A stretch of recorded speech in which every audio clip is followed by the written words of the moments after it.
हर हर महादेव। आप सभी का हमारे YouTube चैनल सनातन सत्य कथा पर हार्दिक अभिनंदन है। यूं ही ज्ञानवर्धक जानकारियां प्राप्त करने के लिए हमारे चैनल को सब्सक्राइब करें और साथ में बेल आइकन दबाएं ताकि मेरी वीडियो का नोटिफिकेशन आपके पास सबसे पहले पहुंचे। आइए आज सुनते हैं महाशिवरात्रि व्रत की कथा। महाशिवरात्रि के दौरान भगवान शिव और माता पार्वती का पूजा किया जाता है। जो भक्त सच्चे श्रद्धा के साथ महाशिवरात्रि के दिन भगवान शंकर की पूजा करते हैं, व्रत करते हैं, उन्हें अनंत पुण्य फलों की प्राप्ति होती है। महादेव बहुत जल्द ही अपने भक्तों पर प्रसन्न हो जाते हैं और भगवान भोलेनाथ तो महाशिवरात्रि के दिन जो भी भक्त सच्ची श्रद्धा के साथ जल, अक्षत, चंदन, पुष्प और विशेष करके बेलपत्र अर्पित करते हैं, उन्हें अनंत पुण्य फलों की प्राप्ति होती है। उनके सभी पाप नष्ट हो जाते हैं और उन्हें सुख समृद्धि की प्राप्ति होती है। शिवरात्रि के दिन भगवान का 4 पूजन किया जाता है।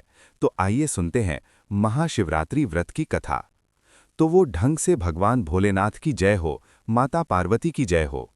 बहुत समय पहले की बात है कि पुरातन काल में एक शिकारी जिसका नाम चित्रभानु शिकारी था। एक साहूकार ने उससे कर्ज पाने की स्थिति में साहूकार ने उसे एक शिव मठ में बंदी बना लिया। संयोग से उस दिन शिवरात्रि थी। एक साहूकार है, इस दिन अपने घर में पूजा का आयोजन किया जाता है। पूजा के बाद कथा का पाठ किया गया। शिकारी भी पूजा और कथा में बताई गई बातों को ध्यान से सुनता रहा। शिकारी मृग शूकर से ऋण चुकाने का वादा किया। पूजा कार्यक्रम समाप्त होने के बाद जब साहूकार ने शिकारी को अपने पास बुलाया और उससे अगले दिन ऋण चुकाने की बात कही, इस पर शिकारी ने वचन दिया। साहूकार ने उसे मुक्त कर दिया। शिकारी जंगल में शिकार के लिए चला जाता है। शिकार की खोज करते करते उसे रात हो गई।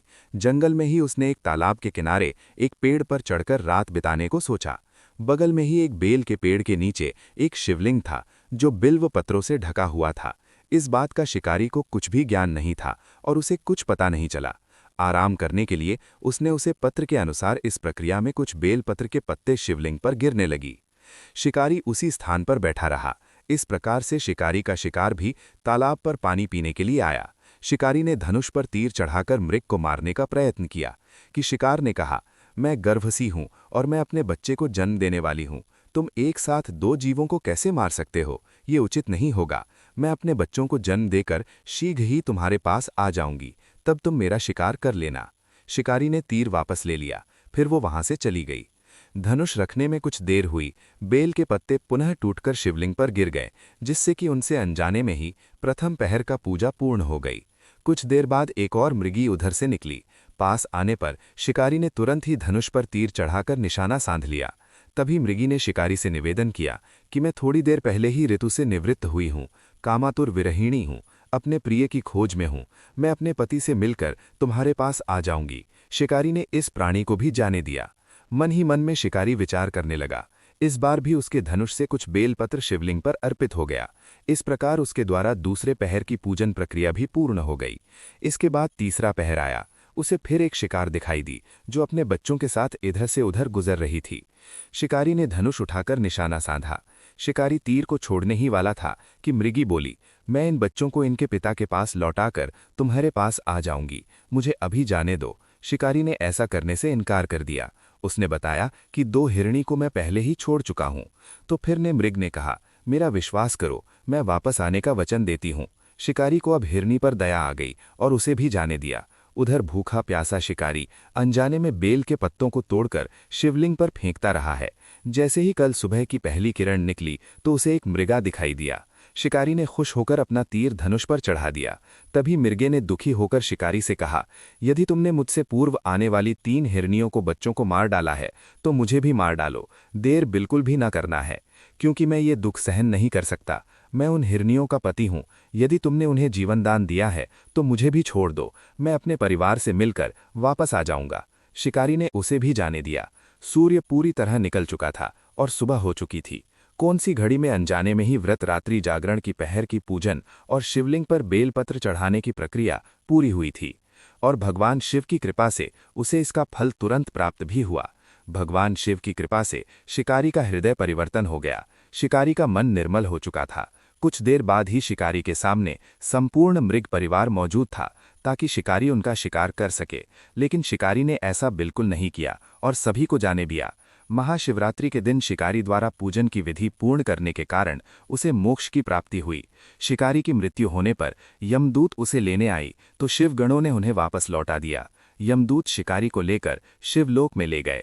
भगवान शिव की कृपा से ही अपने इस जन्म लेने और राजा चित्रभानु के पिछले जन्म को याद रख पाया है और महाशिवरात्रि के महत्व को जानकर उसका अगले जन्म में भी पालन कर पाया और भगवान शिव की पूजा और आराधना करता रहा। जिस प्रकार भगवान शिव ने उस शिकारी पर दया की और भगवान शिव की कृपा से उसे पुण्य फलों की प्राप्ति हुई, इसी प्रकार से भगवान भोलेनाथ सदा अपने भक्तों को सुख और समृद्धि प्रदान करें। सभी बोलिए प्रेम से भगवान भोलेनाथ की जय, माता पार्वती की जय। महाशिवरात्रि व्रत करने वाले को इस नियम और निष्ठा का पालन करना चाहिए। इस दिन निर्जल व्रत उपवास रहना चाहिए और भगवान का पूजन करना चाहिए। भगवान शिव के पूजन में भगवान शिव को जल से अभिषेक करें, पंचामृत से अभिषेक करें, अधिकतर शुद्ध गंगाजल से अभिषेक करें, उनके ऊपर चंदन, अक्षत, पुष्प और बेलपत्र अर्पित करें।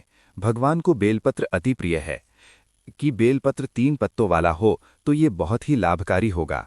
बेलपत्र चढ़ाते समय इस मंत्र का जप करें, ये अनंत गुणा पुण्य फलदायक होगा। त्रिदलम त्रिगुणाकारम त्रिनेत्रम च त्रयायुधम पितृजन्म पाप संहार। इस मंत्र के द्वारा भगवान भोलेनाथ को बेलपत्र अर्पित करें, इससे 3 जन्मों के पाप नष्ट हो जाते हैं। तो फिर भगवान को धूप और दीप दिखाएं। भगवान को सामर्थ्य शक्ति के अनुसार अनेक प्रकार का पकवान अर्पित करें। उसके बाद जब भगवान को दक्षिणा चढ़ाएं, जो कि महाशिवरात्रि व्रत का कथा श्रवण है। इस दिन विशेषकर जो भी रात्रि जागरण करते हैं, रात्रि जागरण करते हुए पूजन करते हैं, उन्हें अनंत गुणा पुण्य फलों की प्राप्ति होती है और भगवान शिव की कृपा से ये उनके घर परिवार कुटुंब सब आदि स्वस्थ रहते हैं और सुख और शांति से रहते हैं। तो आशा करता हूं कि ये जानकारी आपको अच्छा लगा होगा। ऐसे ही ज्ञानवर्धक जानकारियां प्राप्त करने के लिए हमारे चैनल को सब्सक्राइब करें और साथ में बेल आइकन को दबाएं ताकि मेरी वीडियो का नोटिफिकेशन आपके पास सबसे पहले पहुंचे। और वीडियो को लाइक करें। हर हर महादेव। धन्यवाद।